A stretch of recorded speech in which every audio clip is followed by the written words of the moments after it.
ऐसे हालातों में इमेजिन करके देखो, अगर आप गाजा में रहने वाले एक आम इंसान होते तो आप पर क्या बीतती। आपके घर में बिजली नहीं, पानी नहीं, इंटरनेट कनेक्शन कट ऑफ, खाना नहीं आप कहीं से ला सकते, और फिर एक दिन आप अचानक से देखते हैं आसमान से कुछ पैम्फलेट्स टपक रहे हैं। उन पैम्फलेट्स पर इजराइल की एक वार्निंग होती है। वार्निंग में लिखा जाता है कि जितने भी लोग नॉर्थ में रह रहे हैं गाजा स्ट्रिप के, वो सारे इवैक्यूएट करके साउथ में चले जाएं गाजा स्ट्रिप।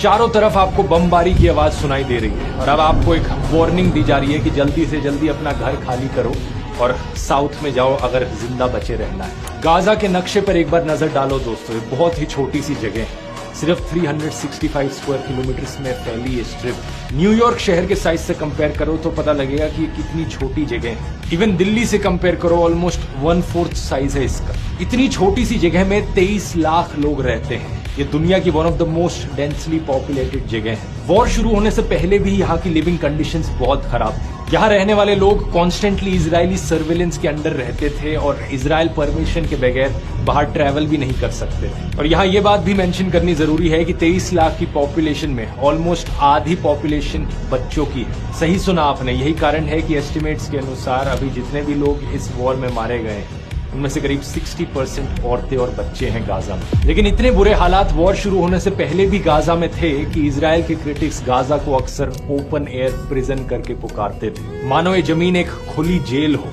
7 अक्टूबर को हमास ने इजराइल पर एक आतंकवादी हमला किया था जिसकी वजह से वॉर शुरू हुई, लेकिन उसके रिस्पॉन्स में इजराइल लगातार गाजा पर हमले किए जा रहा है।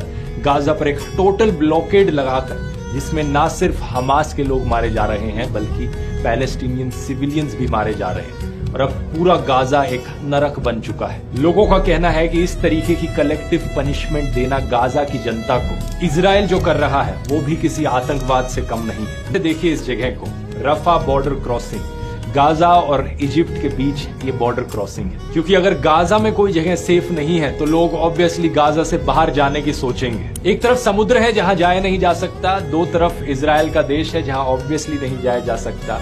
तो इकलौती जगह जो आपके लिए भागने के लिए बची वो साउथ में इजिप्ट का देश, और एक ही बॉर्डर क्रॉसिंग यहाँ पर मौजूद है, ये रफा बॉर्डर क्रॉसिंग। तो आप ऐसी सिचुएशन में होते तो क्या करते? बमबारी से बचने के लिए गाजा छोड़कर भागने की कोशिश करते हैं। हजारों लोगों ने यही कोशिश करी, राफा बॉर्डर पर इकट्ठे हो गए, लेकिन इजिप्ट इस बॉर्डर को खोलने को तैयार नहीं है। इजिप्ट और बाकी और अरब देशों का कहना है कि अनएक्सेप्टेबल है कि पैलेस्टीनियन रेफ्यूजीज उनके देशों में आकर रहने लगे, क्योंकि पैलेस्टीनियंस की उनकी अपनी जमीन है, उनकी अपनी जमीन से उन्हें बाहर नहीं निकाला जा सकता।